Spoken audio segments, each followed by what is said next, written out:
टाटा आज इंडिया का ही नहीं बल्कि पूरी दुनिया का सबसे बड़ा ब्रांड बन चुका है। दुनिया के कई हिस्सों में तो लोग ये भी नहीं जानते कि टाटा एक फैमिली का सरनेम है।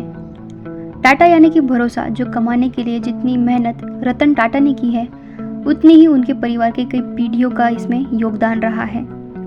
तो चलिए जानते हैं उनके बारे में। टाटा ग्रुप ये नाम हमारे सामने आते ही हम इंडियंस के लिए एक सम्मान का भाव लेकर आता है। आज की पीढ़ी के लिए रतन टाटा टाटा ग्रुप्स का चेहरा है, लेकिन जब आप टाटा ग्रुप के बारे में जानते हो तो जितना जानते हो उतना कम ही लगता है। रतन टाटा ही नहीं बल्कि उनकी कई पीढ़ियों की मेहनत से बनी है ये ब्रांड वैल्यू, जो देश को फ्यूचर की राह दिखाती है। आज भले ही टाटा ग्रुप की कमान एन चंद्रशेखरन के पास है, लेकिन टाटा ग्रुप के करीब 150 सालों के इतिहास में ऐसे मौके बहुत ही कम आए जब टाटा परिवार के अलावा किसी और ने टाटा ग्रुप की कमान संभाली हो। इसमें एक और नाम है साइरस मिस्त्री का, जो टाटा ग्रुप के सबसे बड़े हिस्सेदार शापूरजी पालोनजी ग्रुप के परिवार से थे। हालांकि लंबे समय तक टाटा ग्रुप में उनके काम को पसंद नहीं किया गया और उनको अपना पद छोड़ना पड़ा था। अब थोड़ा पीछे चलते हैं और देखते हैं टाटा ग्रुप के लेगेसी के बारे में। टाटा ग्रुप की शुरुआत जमशेदजी टाटा ने की थी। वो गुजरात के नवसारी से थे, लेकिन उनकी किस्मत मुंबई आकर बदली। जमशेदजी टाटा ने 1868 में एक ट्रेडिंग कंपनी के तौर पर टाटा ग्रुप की नींव डाली। सिर्फ 29 साल की उम्र में 21,000 रुपये के इन्वेस्टमेंट से कंपनी की शुरुआत हुई। हालांकि उस दौर में ये रकम काफ़ी बड़ी थी। इसके बाद टाटा ने शिपिंग का भी काम किया और 1869 तक आते आते वो टेक्सटाइल के बिजनेस में भी उतर गए। उन्होंने मुंबई की एक बंद पड़ी हुई तेल मिल को खरीदा और उसको कपड़े के मिल में बदल दिया। जमशेदजी टाटा ने भारत को कई नायाब चीज़ों से नवाजा, जिसमें सबसे अहम मुंबई का ताज होटल है।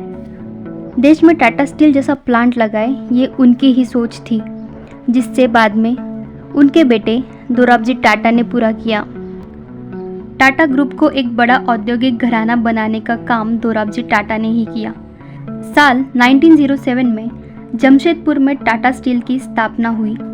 टाटा ग्रुप ने उस समय अपने एम्प्लॉयज़ के लिए ऐसे काम किए जो आज की तारीख में किसी भी नागरिक के सोशल सिक्योरिटी के लिए ज़रूरी है।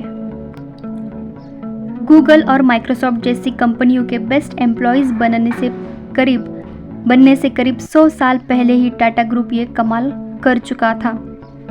एम्प्लॉयज़ के लिए टाउनशिप बनाना, हेल्थ से जुड़े सुविधाओं का ध्यान रखना, प्रोविडेंट फंड जैसे स्कीम बनाना, फीमेल वर्कर की सुविधा के लिए क्रेच की स्थापना करना, ये सब टाटा ग्रुप देश में आज़ादी से पहले कर चुका था। टाटा ग्रुप की दिशा के साथ साथ देश की दशा बदलने में जिस व्यक्ति का सबसे बड़ा योगदान रहा है वो है JRD टाटा। टाटा ग्रुप में उनका कार्यकाल कई बड़े बदलाव का गवाह है। साथ ही उन्होंने आज़ाद हुए भारत के लिए कई बदलाव लाए। शायद यही वजह है कि वो भारत रत्न के हकदार बने। JRD टाटा पहले कमर्शियल पायलट बने। उन्होंने 1932 में टाटा एयरलाइंस की शुरुआत की, जो बाद में एयर इंडिया बन गई। JRD टाटा के समय में ही टाटा ग्रुप बहुत ज़्यादा डाइवर्सिफाई हो गया था। Tata Motors, Tata consultancy services, Tata consumer product, Tata salt, Titan और लैक्मे जैसे कई कंपनियों की या तो शुरुआत उनके कार्यकाल में हुई या उनका कैनवस बड़ा हुआ। उनको इस समय में रतन टाटा का बहुत साथ मिला, जिन्होंने उनके लेगेसी को आगे बढ़ाया। रतन टाटा ने लगभग 30 साल तक टाटा ग्रुप की कमान संभाली।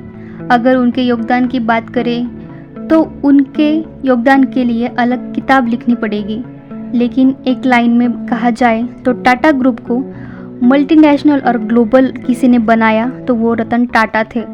90s में जब IT बूम आया तब उन्होंने टाटा कंसल्टेंसी सर्विसेज TCS का रूप रंग ही बदल डाला।